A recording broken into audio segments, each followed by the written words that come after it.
경기 침체냐 아니냐, 이 뚜렷하지 않은 지금의 경제 상황을 여실히 드러내는 증시 흐름이었습니다. 8월 첫날 증시 프리즘 박혜린 기자와 함께합니다. 박 기자, 이런 방향성 없는 이 증시, 이런 날에는 어떻게 접근하는 게 좋을까요?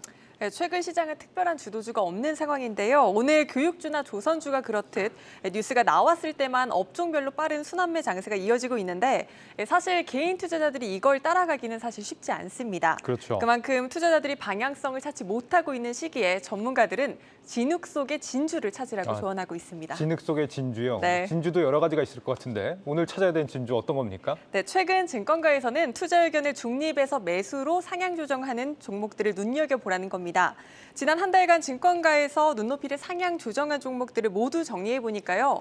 중립에서 매수는 총 9개, 매수에서 강력 매수는 총 1종목이었습니다. 네. 대표적으로는 LG생활건강과 LG에너지솔루션, 크래프톤 등이 있고요. 특히 LG생활건강과 코스맥스, 롯데쇼핑 등 세 곳은 유통기업이라는 공통점이 있었습니다. 그렇군요. 그런데 증권사들 리포트를 보면 뭐 이렇게 이 투자 의견이라는 게 있고 또 목표 주가라는 게 있잖아요. 네. 목표 주가 같은 경우 뭐 상향, 하향, 투자 의견은 뭐 매수, 중립 이런 식으로 표현을 하는데 둘 중에 뭐 어느 쪽을 더 중요하게 봐야 되는 겁니까? 투자 의견이 훨씬 더 중요합니다. 투자 의견이요? 네, 국내 증권가에서 투자 의견을 중립이나 보유로 제시하는 건 사실상 매도나 다름이 없습니다. 예. 네, 리포트 분석 대상이 되는 기업이 대부분이 이 증권사의 주요 고객이기 때문인데요. 그래서 대부분 부담이 덜 따르는 목표 주가를 조정하며 보고서를 내기 마련인데 이렇게 투자 의견을 하향, 상향하는 건 이보다 더 적극적인 의사 표현이라고 보실 수 있겠습니다. 그렇군요. 중립이 사실상 매도라고 한다면 중립만 받아도 기업들 기분 나쁘긴 마찬가지지 않을까 싶긴 한데요. 그렇다면 이렇게 이제 매수해서 중립으로 떨어진 기업은 피하는 게 좋겠는데 어떤 기업들이 있을까요?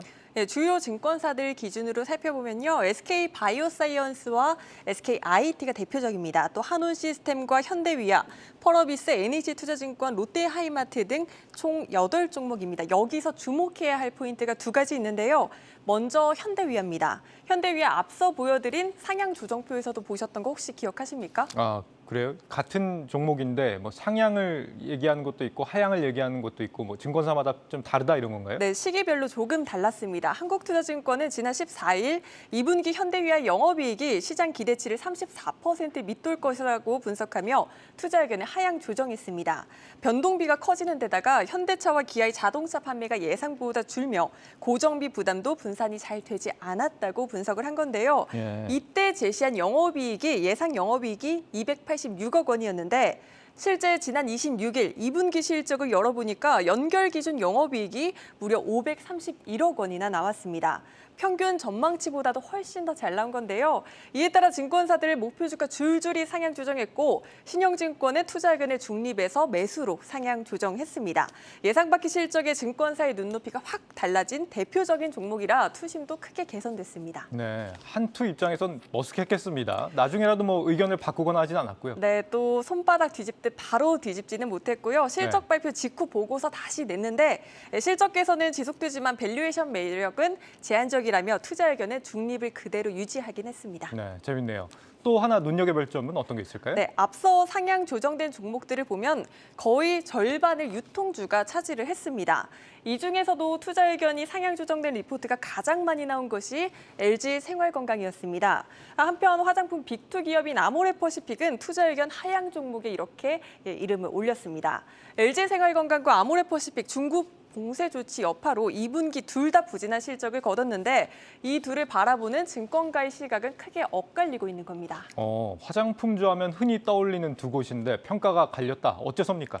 면세 매출의 회복력입니다. 다수의 증권사들은 LG생활건강의 고마진 채널인 면세 매출이 저점을 이미 지났다고 분석하고 있습니다. 전반적인 실적은 부진했지만 2분기 면세 매출은 직전 분기보다 2배 이상 증가했거든요. 유한타증권 등은 하반기 이익 우상향이 기대된다며 현재의 낮은 밸류에이션이 특히 매력적이라고 설명했습니다.